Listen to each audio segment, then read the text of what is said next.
Magandang araw mga ka-PJ. So yan, panibagong araw at panibagong vlog. Yan. So meron kasing nag-comment sa atin na sabi niya ay, ka-PJ, baka pwede ikwento yung experience mo sa iyong mga pasahero. So maraming experience. O sige, dito muna tayo ngayon sa lahat ng experience, good or bad.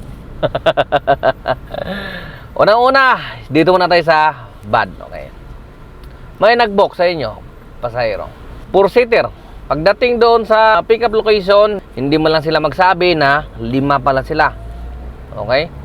O kaya pang 5 yung bata.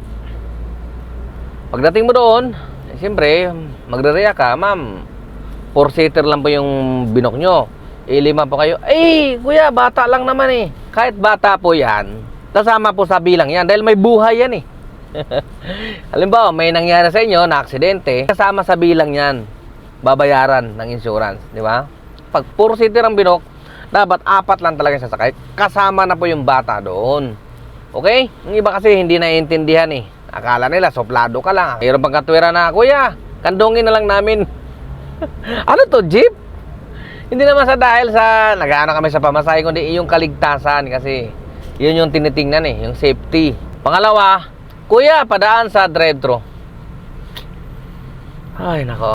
Alam mo naman nila yan na yung booking nila ay pick up and drop off lang. Hindi po pwede yung may mga dadaanan, drive-thru, pipila ka pa doon, maabala yung biyahe.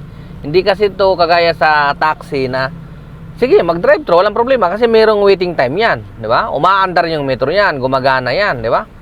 Kahit isang oras kayo dyan abutin, umaandar yung metro. Yung Grab kasi fix yan. Kung magkano yung nakalagay dyan sa booking, yun lang yung babayaran, di ba? Wala na, talo na kagad kaming mga driver pagka ganon. Tapos pagbigyan mo na nga sa drive-thru dahil humanity consideration na lang, di ba? Kasi nagugutom daw, hindi para kumakain. Hindi ka malang i-allokin kahit isang french fries malang, isang burger. Pampalubag-loob ba? Kakain niya sa sasakyan mo, nagkakalat pa. Wala malang binigay sa'yo. Pwera na lang doon sa mga mababait. Meron naman din mababait na nagbigay. Kuya, ano sa'yo kuya? Di ba yung driver kahit pa paano? Oh, wala man lang yung simangot. Diba? Pilipino tayo eh. Diba? Ganun naman kasi dapat. Inabala mo na yung tao. Meron ka pang palubag-loob. Ika nga. Kasi bawal naman talaga yun. Wala naman sa usapan nyo yun eh. Wala naman sa booking yun. Diba? Pangatlo yung, kuya, dadaanan natin yung kasama ko dyan. Hindi nga ganun eh. Kaya nga meron na dyan multiple drop-off eh. Pwede nilang gamitin yun. Di ba? Pwede nilang gamitin yun. Halimbawa, may dadaan silang kasama. Pwede nilang gamitin yun. Pero walang magiging problema. Di ba? Eh, kuya, along the way lang naman eh. Kahit na. Di ba? Hindi naman tayo FX eh. Hindi naman tayo jeep eh. Pick up and drop off lang tayo. Diba? Kung saan yung pick up, doon ka magabang. Kung saan yung drop off, doon ka tayo bababa. Diba? Kahit nga hirap na yung driver eh, sa drop off location o pick up location eh. Napakasikip. Kung may konsiderasyon ka, lalabas na lang sana. Kasi ang sikip-sikip talaga. Papasok ka doon, tapos palabas mo, paatras. Di ba yung mga ganun? Lalabas na lang kami kuya, time na lang kami dyan sa labas. Kasi hirap dito pumasok. Makasabit ka pa dito ng mga motor na nakaparada. Mga batang naglalaro. Di ba yung mga ganun? Naiintindihan lang namin yan, walang problema dyan. Pero sana, yung mga ganyan na may dadaanan, dapat ilagay nyo sa booking yan. Double drop off o multiple, di ba? Kaya nga meron yan, may option yan eh. Pang-apat, yung mga magulang na may mga kasamang bata, na alam naman nila yung kanilang mga anak sumusuka, hindi magdala ng plastic. Hindi pa inumin ng mga bunamin muna bago magbiyahe. Para hindi makapirwisyo, hindi makaabala sa driver. Sumuka dyan. Minsan, miningan mo ng pampalinis mo lang dyan. Lalo kung marami niyang suka, hindi na kaya ng karwasan, detailing yan, di ba? Oh. Wala. Mayroon talagang ganun, tiway. Pero na lang doon sa mayroong may kusa. Maawa din naman kayo sa driver, di ba? Naghahanap buhay, maabala, ilang oras yun, lilinisin, di ba? Hirap din, hirap. Sana maintindihan din yun ng mga pasahero. Yung mga anak, kumakain dyan, May daladalang mga chichirya, akala mo nasa piknikan sila, hindi man lang nila naiisip na merong sunod na sasakay dyan. Kasi ganun po yung Grab, pagkababa, malaki ang posibilidad na magkakaroon ulit ng booking yan. Doon din mismo sa kung saan kayo nag-drop off, di ba? May pick up ulit doon. Ano nga gawin mo? Nagkalat sila, di ba? Nagkalat yung mga chichirya dyan, mga kung ano-anong kinakain, di ba? Eh, kawawa ang driver. Hindi naman po pwede na, tika lang ma'am, linisin ko muna. Ay, nako, talagang ma-stress kayo. Kaya kailangan, pag bumiyahe ka sa Grab, talagang mahaba ang pasensya mo. Panglima, yung parang sumakay sa kotse mo ba, yung parang nasa loob lang ng bahay, nakataas yung mga paa, nakasandal dito mga paa, dito, nakatungtong dito mga paa, di ba? Ako minsan talagang pinagsasabihan ko yan, na pakibaba na lang yung paa nyo. Wala naman po kayo sa bahay, sige. Di ba, maling one star mo ako eh. Sabihan natin sila sa maling ano lang, kung ano yung gawain nila sa labas, sa bahay nila, huwag nilang dalhin sa iba, di ba?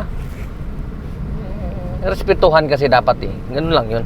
Nirespeto natin sila. Sana meron din silang respeto, diba? Pang-anim na ba tayo? Pasensya na kayo kung ano hindi ko na kasi nagda-drive kasi ako eh. Minsan na-distract kasi ako. Nakakalimutan ka, pang-anim na yata. Pang-anim. Yung mga pasahero na kailan dumating na doon sa mismong drop-off location, saka palang magbibilang ng mga barya para ibayad sa'yo. Ang tagal-tagal na eh. Siyempre, kung nasa lobby ka ng hotel, lobby ka ng mall, lobby ka ng ganito, di ba? Ang daming nakasunod niya sa likuran eh. Di ba? Ang daming bumubusina na, nakakaabala ka na, di ba? Ano ba naman yung, bago pa man dumating doon sa drop-off, magbilang ka na. I-ready mo na yung pambayad. Di ba? Ano ba naman doon pa magkakakalkal, tapos minsan yung pala, buo pala yung pera. Hindi magsabi. Pero ang kinakaano ko talaga yung barya talaga, yung nagbibilang pa ng barya. Tatagal-tagal. Kaya minsan marami dyan, okay na po to ma'am, okay na po to sir. Nakakaabala na eh, marami nang bumibusina sa likod. Marami nang pila. Di ba? Yan talaga eh, yan talaga nakakaano eh. Kaya wala, pasensya talaga eh, ganun eh. Ganun talaga eh. Pang-pito. Yung bang nandun ka sa pin location, tama naman yung turo ng ano, ng apps. Siya natao nasa kabilang lane lang. Kasi mayroong ganun eh. Yung pin niya nandito na, tapos siya nandun sa kabila. Tatawid na lang eh. Hindi pa tatawid eh. Hirap tumawid kasi may mga kalsada na bawal mag-U-turn dyan. Solid lane, di ba? Kung traffic, di ba? May ganun, mag-aantay pa talaga. Hindi na lang tatawid. Kuya, huwag ka na lang, dyan ka na lang. Huwag ka nang mag-U-turn. Kami na lang po tatawid. Ganun. Ganun dapat, di ba? Kumbaga sa ano eh, konsiderasyon lang. Okay? Meron pa dyan yung hindi mo kabisado yung lugar nila. May mga subdivision na merong mga gate na exclusive lang sa mga may sticker. May homeowner na sticker. Okay? Doon ka tinuro ng mapa. Kasi hindi mo kabisado yung subdivision. Hindi naman automatic yung lahat ng subdivision makakabisado mo yan, lalo kung bago ka lang, di ba? Dapat yung mga pasahero, ganun, sana nakamonitor sila sa driver, kung saan dumaan. Makikita naman sana nila sa apps nila yun eh, kung saan dumaan yung driver eh. Wala, pinapabayaan lang yung driver eh. Siyempre, hindi naman lahat ng driver master na yung lugar na yan, di ba? Nangyayari, banas ng driver, hindi yung masisisin driver sa banas niya. Nung papasok ka sa doon, haharangin siya ng gwardiya. Sabi ng gwardiya, sir, doon po ang daan, hindi po dito ang daanan ng walang sticker, doon sa kabila. Iikot ka pa, ang layo-layo, di ba? Mapipilitan tuloy mag-cancel yung driver. Kaya yung ibang pasahero, nagagalit sila kasi kung kailan daw malapit, saka iikot ka pa na napakalayo, traffic, di ba? Na-stress pa yung ano. Sana naman yung ibang mga pasahero, marunong din sana mag-monitor. Tapos sabihan mo na kaagad, makikita mo naman sa apps kung saan dumaan yung driver eh. O kuya, huwag ka dyan dumaan dyan, para lang yan sa may mga sticker. Ganun dapat, di ba? Kaso yung iba, wala eh. Minsan nga, nandun ka na sa pick-up location, hindi pa nakababa, hindi pa naka-ready, nandun pa sa taas. Ang layo-layo na ng pinanggalingan mo. 18 minutes ka na nga nagbaybay sa papunta sa kanya. Pagdating doon, mag-aantay ka pa rin ng matagal. Di ba? Kailangan talaga ng mahabang pasensya. Kasi nga, kung paiiralin mo naman din kaagad-agad yung stress mo, yung init ng ulo, ikaw rin mawawalan eh. Ikaw rin malulugi. Bakit? Nandun ka na sana, malapit ka na, na-stress ka, kinancel mo. Sinong nawalan? Sinong nalugi? Yung pasahero, ang nalugi lang sa kanya, yung oras niya. Di ba? Ikaw, gasolina mo pagpunta sa kanya. Yung oras mo pagpunta sa kanya. Dalawa na kaagad nalulugi sa'yo. Di ba? Oo. Nagasolina ka pagpunta sa kanya eh. Kaya, kailangan talaga mahabang pasensya kasi may mga ganun talaga ng mga pasahero. Pangwalo, yung mga pasahero na nagbubok ng grab pit, di ba? Alam naman nila yon. Alam naman hindi sila nagbasa ng guidelines. Kaya nga nila nalaman yan na mayroong grab pit eh. Nababasa nila yung guidelines ng grab. Kapag small dog, 2 lang, maximum. Tapos, kung large naman, 1 lang. Minsan, may dala-dala, 4 na small dog eh, di ba? Ang problema kasi, pag pinuntahan mo na sila sa pick-up location, wala, minsan, di mo na maiwasan na, tiisin na lang talaga, tanggapin na lang, kasi i-cancel mo, ang layo-layo na pinanggalingin mo, nandun ka na sa pick-up location. Di ba? Hanggang buntong hininga ka na lang talaga eh. Kasi hindi man nila sinasabi kaagad na, kuya, 4 po yung okay lang po ba? Mga gusto nila makaisa talaga eh. Magsabi sana. Para hindi rin kawawa yung driver. Sumunod sana doon sa patakaran. Saka, dapat naka-cage yan. Yung mga dog, saka cat, di ba? Dapat, nakalagay talaga sa cage yan. Tapos naka-diaper. Wala, yung iba, walang diaper eh. Walang cage eh. Karga-karga lang eh. Anak ng tinapa talaga oh. Tapos nagkakalat yung balahibo dyan. Pagbaba, hindi man lang mahiya na pagpagin, di ba? Tapos drop mo sila, may pipikapin ka na rin ulit. Ay, talaga naman. Magbaon ka talaga ng maraming pasensya. Saka yung ma-encounter niyo yung mga pasahero na yung lalo-lalo na yung galing sa palengke, may dala-dalang pusit. Alam naman nila yun eh, tumutulo yan, babaho yan, napakalangsan yan yung pusit. Paano na lang yung susunod na sasakay, di ba? Reklamo pa yung driver, nireport pa ng sunod na pasahero kasi mabantot yung kanyang sasakyan. Di ba? May dala-dalang pusit, may dala-dalang tinapa. Yung mga ganun, medyo may amoy yun, di ba? Yan talaga mahirap. Pang siyam, yung marunong pa sa Waze. Dito kuya, dito tayo daan, kuya, dito tayo daan, kuya, dito daan. So totoo lang, no? Minsan nakakatulong naman sila. Mas mayroon silang alam na daanan. Pero yung iba talaga na walang alam, tapos nagtuturo, di ba yun ang masaklap eh? Kasi ang ano dyan, yung pamasahe nila, naka-base yan doon sa distansya. Kumbaga, kung ano yung tinuro dyan ng apps, kung saan kayo dadaan, doon dapat talaga dadaan yan. Doon siya nagbe-base ng pamasahe. Kung idaan mo kung saan yan, tapos baka mas malayo o baka mas matraffic, natalo ka na kaagad. Di ba? Kasi nag-iba kayo ng ruta eh. Siyempre, nag-book ka ng Grab, dapat tiwala ka na makakarating ka doon sa destinasyon mo kung ano yung nakalagay dyan, kung ilang minuto yan, di ba? Tiwala ka na lang doon. Kaya nga sumakay sa Grab kasi may tiwala ka sa Grab. Ganun kasi dapat. Yung iba kasi turo ng mga daan. Yun pala, may balak pala dahil yung kasama pala, ibababa doon. I-drop doon. Na hindi naman kasama sa booking yun. Yun ang masaklap eh. Pinakamasakit. So, yan lang ang ilan sa mga nasan mo dito sa Grab.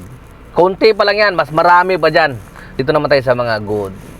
May mga pasahero na, kuya, huwag mo nang ipasok dyan. Dito na lang ako sa kanto kasi masikip dyan eh. Maraming nakaparadang motor, baka makasagi ka pa. Di ba? Yung mga ganon. Yan, mga good dyan. Wow. Yung mga ganyang pasahero, talagang minsan nagbubumulit pa ako niyan. Sige ba, hindi, okay lang. Ihatid ko kayo kasi doon kayo nakapin. Di ba? Ganon. Tapos yung iba naman, pag nagpapa-drive-thru, bunang bungad pa lang, hindi ka mainis kay kuya. Okay lang ba? Drive-thru lang kasi sobrang gutom talaga. Okay lang kuya. Diba? Ganun. Di yung parang akala mo talaga pag-aari ka na nila eh. Akala nila bayad na pati yung ano mo eh. Kung anong gusto nilang gawin eh. Oh, pag gumayag ang driver, ay, si kuya ililibre na lang kita. Di ba yung pagkagad-agad? Gagad ang ano mo, kalooban mo. Sige, ililibre na lang kita. Kumain ka naman kuya. Naman ganun ba? Yung kuya, drive-thru tayo. Pakala mo talaga, boy ka niya, driver. Ay, nako. Saka yung iba, yung marunong. Kapag nakaabala sila, may kusa. May kusa. Hindi mo naman kailangan na dagdagan ka. Kasi siyempre naabala ka rin. Alam mo, napaghintay ka dahil nga may inaantay lang, ganun. Kunting, ano lang ba, pag-uusap ba. May konsiderasyon, no? Ito kaya, dagdag mo na lang to dyan. Ganun. Iba talaga, walay. Paugat eh. Yung iba, yung ayaw na makabala ng driver. Talaga, pag nag-book sila, talagang nandyan na sila, nakaabang na, naka-ready na. Meron pang iba, mararanasan mo, wala sila sa doon sa pinloksyon, sinalubong ka nila. Kuya, sasalubungin ka lang namin niya kasi matraffic. Ganun. Di ba? Meron din naman mga mababait na pasahero. Kaya dito na lang kami kasi matraffic para makaikot ka na. Di ba? Ganun. Yun lang munang may ko sa inyo, may share. Pero marami pa yan, marami pa. Kumbaga, wala pa sa kalahati yan yung experience ko na yan. Yung maranasan niyo dyan, yung makikipag-away pa sa inyo tungkol doon sa sobrang bata. Bata lang naman yan eh. Ganun yan. Lahat yan, mararanasan nyo. So, mamaya, earnings sa reveal naman tayo. Yun naman yung araw-araw natin na pampagana sa inyo yung mga baguhan. At yung mga gustong pumasok pa lang. Diba? Kumikita naman, basta masipag lang. Ganun lang yun. So ayan, hanggang dito na lang muna tayo mga ka-PJ. Ang oras natin ay alas 8:42 na ng gabi. So ang earnings natin ngayong araw na to, Martes, February 18, 2025 ay 5,588. Tapos 28 bookings, At meron din tayong nakuhang incentive. Dahil nga matyaga tayo, kaya nga tayo inabot nga ng ganitong oras dahil tinira din natin yung incentive. Ayan Yan 11,400 pesos, di ba? Okay na rin yan, pandagdag sa income. Yung ating KGR, mga ka-PJ, kunti na lang din. Ayan 375 lang naman yung requirements, naka 342 na tayo. So halos 30 na lang yung kulang, halos isang araw na lang siguro yan, mahigit. Tapos na yung ating incentive. Pero tuloy-tuloy natin yan hanggang umabot ng 500 or kung kayanin ng 600, titirahin natin yan, okay? Maraming salamat muli sa inyong pagsuporta mga ka-PJ, sa inyong pagsubaybay sa aking mga video. Asahan nyo, sa abot ng aking makakaya ay gagawin natin ang lahat para marami kayong matutunan, hindi masasayang yung inyong oras at yung inyong mga data. Panonood niyo ay sisiguraduhin ko na meron kayong matutunan, okay? So, maraming salamat muli, ka-PJ nyo, temporary signing off. Adios.